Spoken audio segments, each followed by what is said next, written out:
Ce jour-là, d'un côté de la table, il y avait Bilal, Lucia et Frédéric qui, depuis quelques jours, réfléchissaient à ce que veut dire grandir. Alors en face, il fallait quelqu'un et de l'autre côté de la grande table de réunion, il y avait ce jour-là Simone Veil. Simone Veil, c'est évidemment la mémoire de la Shoah, l'expérience de la déportation, mais c'est aussi la ministre qui s'est battue pour la légalisation de l'avortement en France. C'est encore la première présidente du Parlement européen, c'est donc beaucoup d'expérience. C'est aussi et surtout une conscience, une autorité morale. Une grande dame, comme on pourrait dire. Alors, qui mieux qu'elle pouvait éclairer ces trois adolescents sur la signification du mot grandir? Qui mieux qu'elle était en mesure de raconter, d'expliquer comment les épreuves, les drames, mais aussi les combats forgent la personnalité? Qui mieux qu'elle pouvait à la fois donner du sens à l'histoire, une valeur à la mémoire et éclairer l'avenir pour ces trois ados? C'est pour ces raisons que nous sommes allés la rencontrer.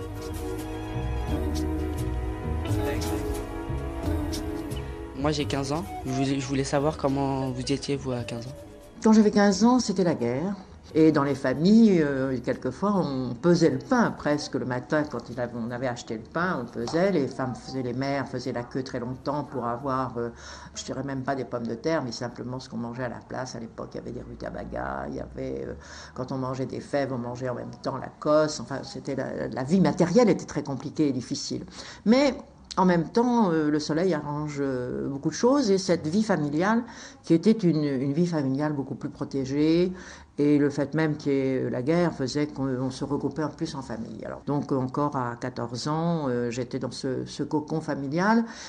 Quand on avait 15 ou 16 ans, à l'époque, on était encore à la fois, je dirais, très innocente sur le plan sexuel, et puis on n'imaginait pas du tout qu'on puisse avoir à 16 ou 17 ans, les jeunes filles, des relations sexuelles, quel que soit le milieu. On était très contrôlés par les parents, on ne sortait pas seul. C'était la guerre, mais ce n'était pas seulement à cause de la guerre. Il y avait tout à fait, je dirais, non seulement ça va vous amuser, mais j'avais presque des camarades qui, à 14-15 ans, croyaient encore que les enfants naissaient, les petites filles dans les roses et les garçons dans les choux. Enfin, c'était une innocence, ça vous paraît extraordinaire. Et en tout cas, de parler de sexualité, c'était une chose inimaginable. Puis alors, je dois dire pour moi, particulièrement, étant dans une famille juive, on avait dû faire tamponner nos cartes d'identité du tampon juif, et à partir du moment où, en septembre 1943, les Allemands ont occupé cette zone, on savait qu'on risquait d'être arrêté du jour au lendemain. Est-ce que pour vous, grandir en 1942, c'était difficile? On avait à la fois très envie de grandir. Moi, je crois que tous les adolescents aspirent à plus d'indépendance. On sent en soi des possibilités, des envies, des désirs. Autrefois, c'était beaucoup plus homogène.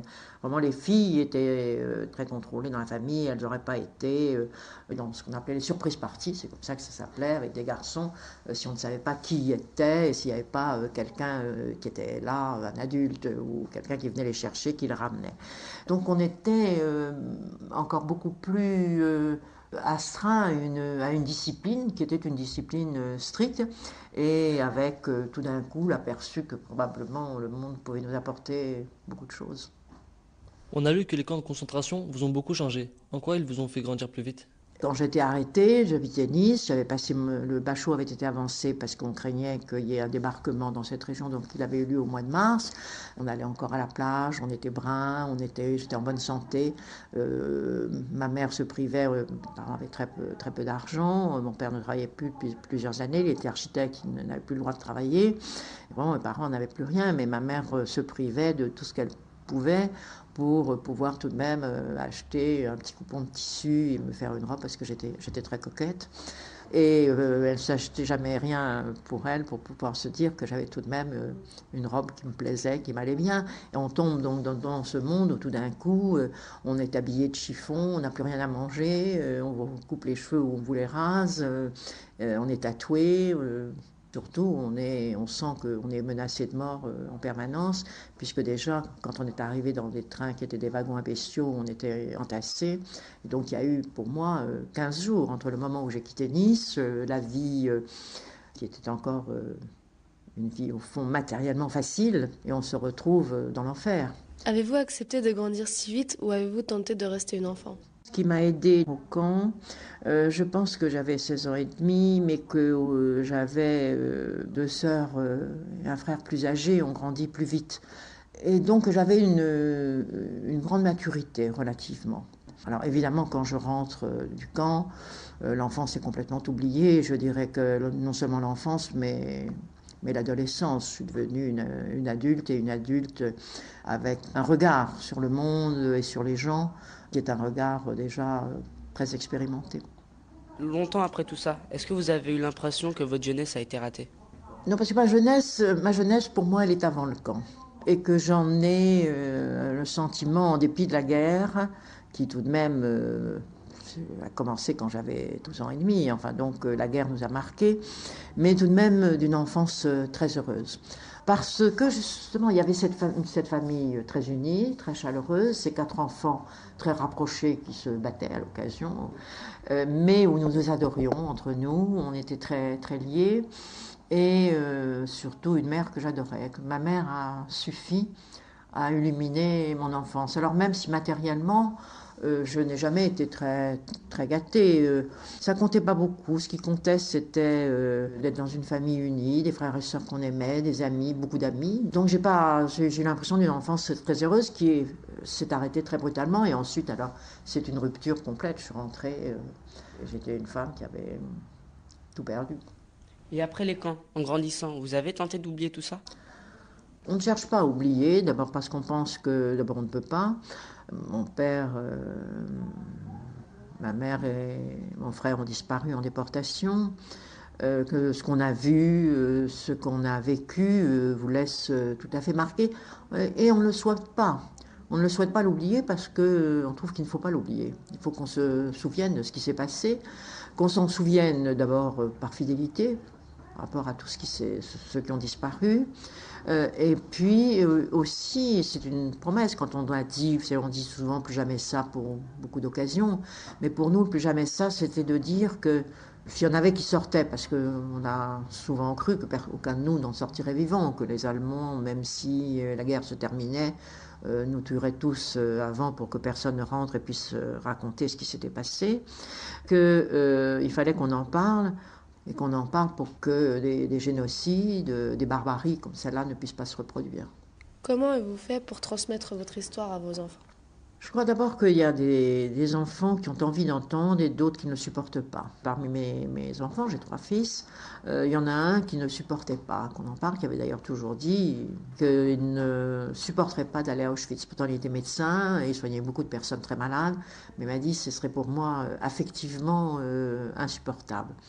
Les autres ils attendent un peu que j'en parle, mais maintenant ils souhaitent beaucoup plus que j'en parle de façon très volontaire à mes petits-enfants. Mais il faut être entre eux. Quand on fait ça au cours d'une conversation, moi j'en parle souvent et je m'aperçois que quand j'évoque le camp au cours d'une conversation, quelqu'un me coupe toujours la parole en famille, toujours. J'ai une belle-sœur qui a été déportée aussi. Quand nous sommes ensemble, nous en parlons toujours. Et puis on se rend compte que si nous en parlons devant la famille est mal à l'aise. Elle le supporte mal. Donc c'est avec celle qui a été déportée que nous en parlons encore aujourd'hui. On se voit parce qu'on a besoin d'en parler toutes les deux et qu'on ne peut pas en parler de la même façon parce que c'est très, très pénible pour les autres. Je crois qu'on n'a jamais pris conscience de ce que c'était réellement. Et on n'a pas pris conscience, d'une part parce que ça s'est passé loin, et que d'autre part, quand les événements atteignent à la fois tellement d'irrationnel. Moi, quand je pense, par exemple, pour moi, un des souvenirs les plus terribles du camp, c'est quand au mois de mai et juin 1944 ont été déportés les Hongrois. Alors la rampe du train avait été prolongée jusque dans le camp pour être tout près des chambres à gaz et des crématoires. On voyait donc des blocs où nous étions chaque jour à peu près 10 000 personnes qui arrivaient avec des enfants, avec des parents, des gens âgés, avec de tous les âges, mais des bébés. Un matin, je suis arrivée comme ça, où on travaillait, où il y avait eu dans la nuit un convoi qui était arrivé. Et il y avait encore sur une pelouse les jouets des enfants, les béquilles de personnes âgées, des poussettes, tous les vêtements qui étaient éparpillés, et on savait, c'était, je sais pas, vers 7-8 heures du matin, ils étaient arrivés dans la nuit, et on savait qu'ils avaient tous été gazés. Alors on a tellement de mal à croire que par jour, comme ça, on peut amener 10 000 personnes de leur pays, des gens en bonne santé, qui simplement, parce qu'ils étaient juifs, vont directement à la chambre à gaz. Quand on arrivait nous-mêmes au camp, quand on est arrivé, qu'on nous a dit que les 3/4 des gens qui étaient dans notre convoi étaient déjà morts parce que pendant que nous, on nous faisait déshabiller, qu'on nous tatouait, qu'on nous rasait, eux étaient immédiatement amenés à la chambre à gaz, gazés, et ça durait 10 minutes, un quart d'heure, puis sortis de là et brûlés, qu'on nous disait, ben, vous voyez la cheminée qui est là, c'est la fumée de leur squelette. On croyait que c'était pour démoraliser. Enfin, on n'arrive pas à imaginer que ce soit possible. Si les gens ne voient pas les images, ils ne se rendent pas compte de ce que ça représente.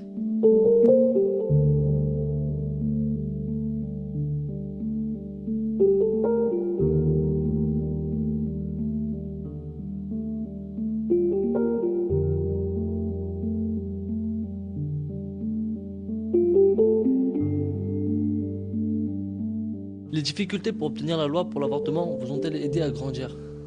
Je ne sais pas ce que vous entendez par grandir, elles ne m'ont pas changé. Quand Valéry Giscard d'Estaing, président de la République de l'époque, m'a chargé de ce texte, je dois dire que j'en ai été très...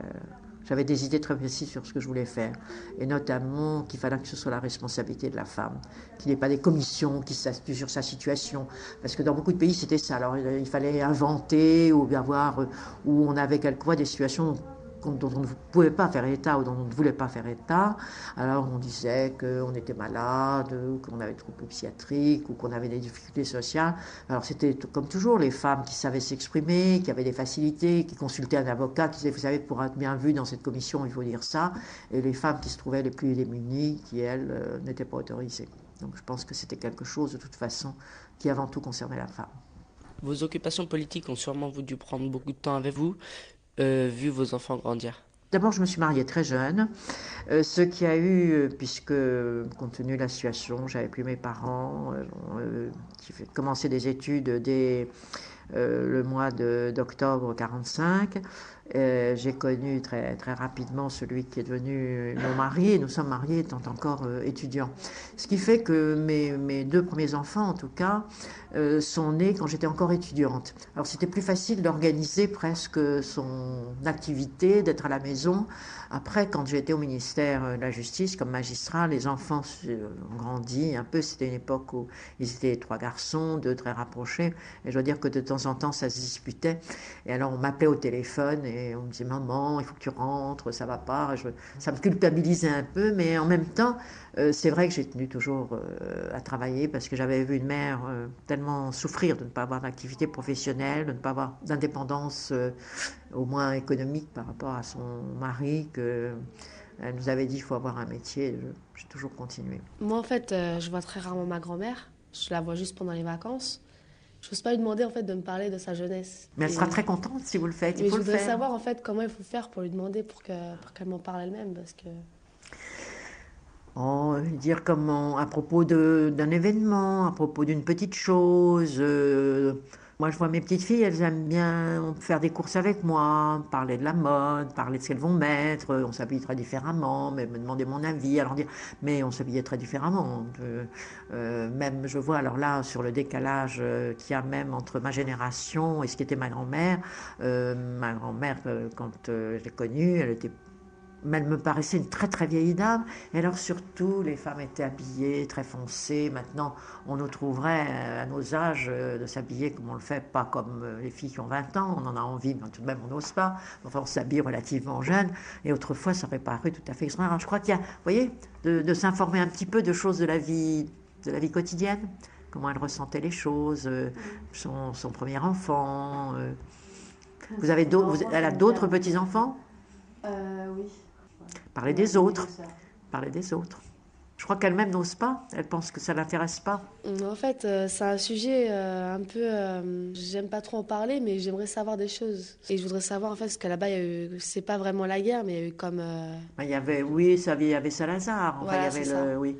Et j'aimerais bien lui demander de m'en parler, mais je sais pas. Moi, je crois qu'elle serait contente de vous en parler, du Portugal. Elle est venue, elle avait quel âge ? En fait, elle a toujours vécu là-bas. C'est mon grand-père qui est venu ici, il avait 19 ans. Puis après, il est reparti au Portugal. Après, il y a mon père, et après, il est venu. Et vous y allez de temps en temps, vous, au Portugal ? Pendant les vacances, quand j'en ai l'occasion. Vous y allez encore pour les vacances ? Mais 2 mois. Ah oui, alors c'est l'occasion, quand vous rentrez de vacances, d'en parler avec eux. Moi, j'aimerais savoir comment vous voyez les jeunes d'aujourd'hui. Écoutez, j'en ai vu pas mal ces temps-ci, dans des rencontres comme celle avec la vôtre. Et je trouve qu'ils sont très différents de ce que nous étions, mais beaucoup mieux informés, beaucoup plus curieux, des pieds très bien plantés dans la vie. Il n'y a qu'une chose, je dois dire, qui quelquefois m'inquiète, c'est la violence. Et c'est une violence, souvent, ce que j'entends, enfin, c'est la violence à un certain âge vis-à-vis des jeunes filles. Je ne sais pas si vous en parleriez mieux que moi, est-ce que vous ressentez ça quelquefois, ces difficultés de cohabitation entre filles et garçons? Parce qu'en fait, moi, ce que je pense, c'est la fille n'a pas envie de faire ce qu'un garçon veut Voilà, faire. c'est Et exactement puis ça que je après, voulais dire. Ouais. Et alors, ils ne comprennent pas, et donc, comme ils ont des pulsions, comme ils ont envie, c'est leurs propres sentiments qui doivent dominer. Je crois qu'ils ne se rendent pas compte que certains gestes peuvent être humiliants pour une fille, et plus qu'humiliants. Bah, moi, personnellement, ce que j'en pense, c'est que c'est sûr, de nos jours, les filles sont, on va dire, un peu moins respectées qu'à votre époque. Vous allez dire que c'est parce qu'elles sont aguichantes? Oui, c'est ça. Tout à fait, mais ça dépend des filles. Il y a certaines filles qui s'habillent un peu trop aguichantes. Donc, C'est la mode. c'est la mode, mais Oui, mais est-ce que c'est parce qu'elles ont une robe courte ou aguichante, un grand décolleté, que pour autant c'est un vêtement? C'est un vêtement qui s'inscrit dans la mode et qui les marque parce qu'à leur âge, on a envie d'être jolie, de plaire, c'est vrai, sans que pour autant on soit quelqu'un qui soit prêt à se livrer à n'importe qui, oui, y compris à quelqu'un qui ne vous plaît pas. justement, si une fille s'habille par exemple mini-jupe qui dehors, elle marche devant tout un tas de garçons, c'est clair, il va se passer des choses là. C'est provoquant. Donc, Oui, il y en a qui sont provocantes, mais il y en a qui restent tout de même beaucoup dans une limite. Bon, elles ont en même temps envie d'être plaisantes. Pour plaire, pas pour un en particulier, mais parce que pour elles-mêmes. Je dirais que les filles, elles sont très souvent coquettes pour elles-mêmes. Non? Oui, pas? Un peu aussi. Alors une dernière question. Avez-vous l'impression d'être une grande dame? Non, pas du tout. Non, pas du tout. Non, je crois qu'on reste toute la vie ce qu'on est en soi. Mais vous avez fait beaucoup de choses quand même. Oui, mais vous savez, la vie est très, très curieuse parce que les choses se sont faites, je dirais, beaucoup par le hasard. Je n'étais pas du tout dans la vie politique, ça n'a pas été un choix de ma part. Bon, le président Giscard d'Estaing voulait des femmes dans son gouvernement. Enfin, vraiment, les choses se sont faites d'elles-mêmes. Elles auraient pu aussi bien ne pas se faire du tout. Pouvez-vous nous donner un conseil pour grandir? Je crois qu'il faut à la fois avoir des envies, des désirs, des convictions et les satisfaire, et en même temps laisser un peu de place pour du rêve, et surtout de la place pour l'affection, la tendresse, l'amitié. On a besoin, pour grandir bien, d'aimer et d'être aimé.